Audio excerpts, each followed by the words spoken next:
মকর রাশির সেপ্টেম্বর মাসটা কেমন যাবে এবং মকর রাশির জাতক জাতিকারা সেপ্টেম্বর মাসে কি কি ফল পাবেন, আজকে এই ভিডিওটার মাধ্যমে আপনারা কিন্তু পুরোটা জানতে পারবেন যে মকর রাশি এবং মকর লগ্নের জাতক জাতিকারা সেপ্টেম্বর মাসটা তাদের ভাগ্য কিরকম থাকবে, কোন কোন জায়গা থেকে আপনার অর্থ আসতে পারে, আপনার শরীর স্বাস্থ্য কেমন থাকবে, আপনার কর্মস্থান কেমন থাকবে, শত্রুতা বা হঠাৎ কোনো বিপদ বা আসন্ন কোনো বিপদ আপনার আসবে কিনা, এই ভিডিওটা থেকে আপনি কিন্তু পুরোটাই জানতে পারবেন। মকর রাশি হচ্ছে কালপুরুষের দশম রাশি এবং এই রাশির অধিপতি কিন্তু শনি। বর্তমানে মকর রাশির দ্বিতীয় কিন্তু শনি মহারাজ আছে এবং আপনার রাশির তৃতীয় গোচরে কিন্তু রাহু অবস্থান করছে। আপনার রাশির অষ্টমী স্থানে রবি এবং বুধ অবস্থান করছে এবং আপনার রাশির নবমে কিন্তু কেতু এবং শুক্র অবস্থান করছে। মকর রাশির জাতক জাতিকাদের শনির সাড়ে সাতির কিন্তু শেষ পর্যায়ে চলছে, অর্থাৎ শনি এখন বর্তমানে বক্রী অবস্থায় আছে এবং সেটা হচ্ছে কুম্ভ রাশিতে, মকর রাশির ঠিক পরের রাশিতে। শনি কিন্তু আর 2 থেকে 3 মাস থাকবে, নভেম্বরে শনি কিন্তু পরিবর্তন হবে, অর্থাৎ এই বক্রী ভাবটা কিন্তু শনির মার্গী হবে।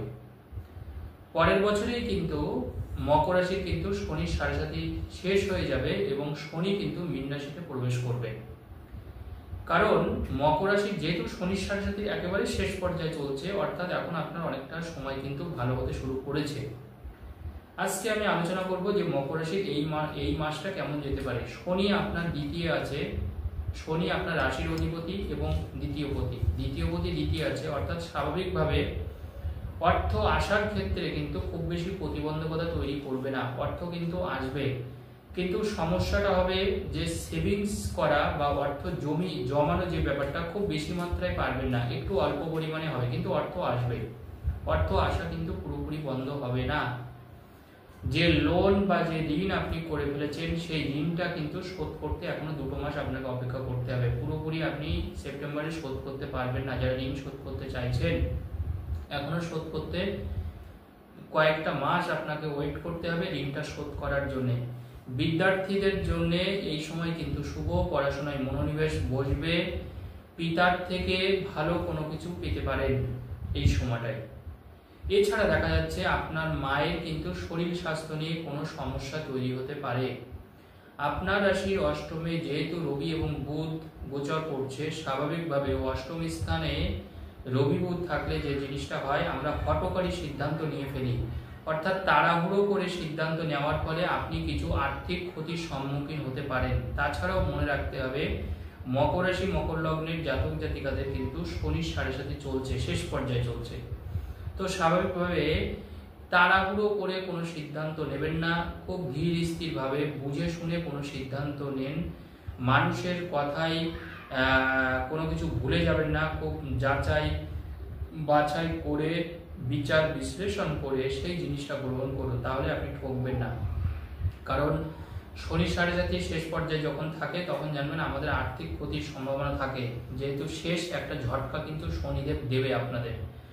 আর যেহেতু অষ্টমে এখন বর্তমানে আবার 16 তারিখের পরে 16ই সেপ্টেম্বর রবি কিন্তু আবার কন্যা রাশিতে গোচর করবে, অর্থাৎ আপনার ভাগ্যস্থানে ঢুকবে, তখন আর এই অসুবিধাটা হবে না।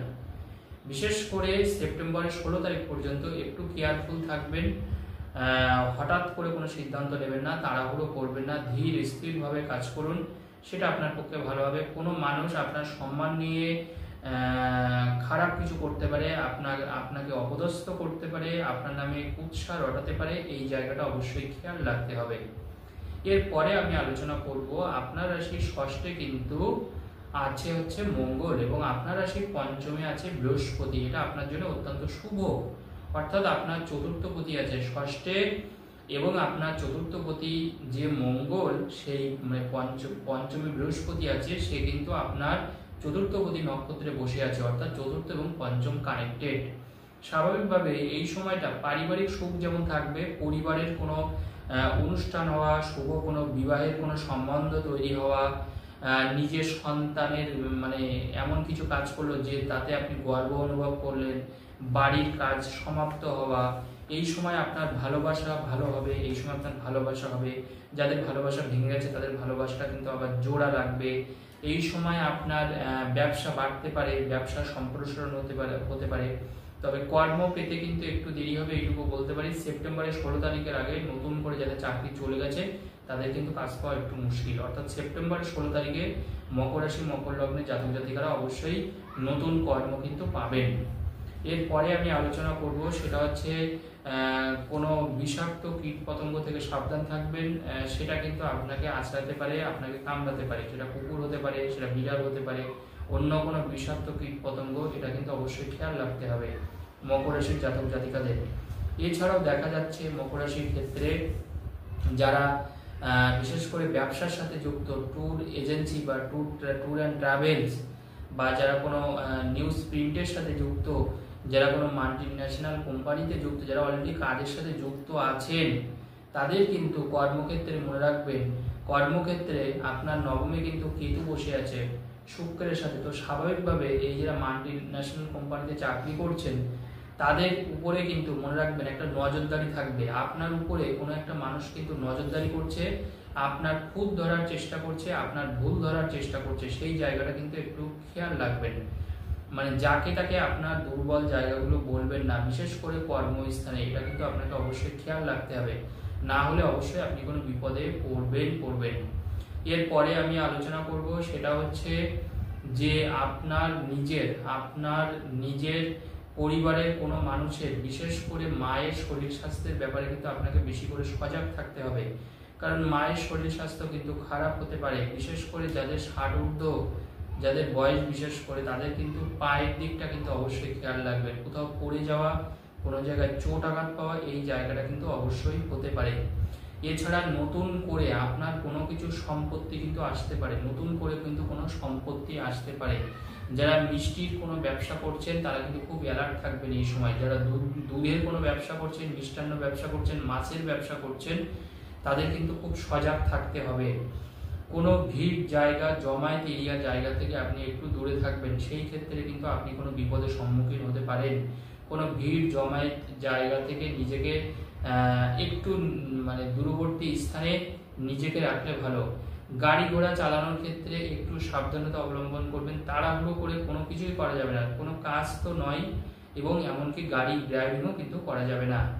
এছাড়াও দেখা যাচ্ছে নাকের এবং কানের কোনো সমস্যা আসতে পারে মকর রাশির ক্ষেত্রে। নাক এবং কান, এই দুটো জায়গা কিন্তু আপনার একটু হলেও ভোগাতে পারে, অন্তত এই সেপ্টেম্বরের মাঝামাঝি সময় পর্যন্ত এই দুটো জায়গা থেকেও কিন্তু আপনাকে সাবধানে থাকতে হবে। এছাড়াও দেখা যাচ্ছে খাবারে কিন্তু কোনো ফুড পয়জন আসতে পারে, অর্থাৎ একটু ভালো জায়গা থেকে খাওয়ার চেষ্টা করবেন, বা উল্টোপাল্টা বাসি পচা খাবার খাবেন না। খাবারের জায়গায় কিন্তু সতর্ক থাকবেন, অর্থাৎ খাবার খেয়ে কিন্তু অসুস্থ হয়ে যাওয়ার একটা প্রবণতা আছে মকর রাশির জাতক জাতিকাদের ক্ষেত্রে। আগে থাকতে আমি সাবধান করে দিলাম। ধন্যবাদ, সবাই ভালো থাকুন।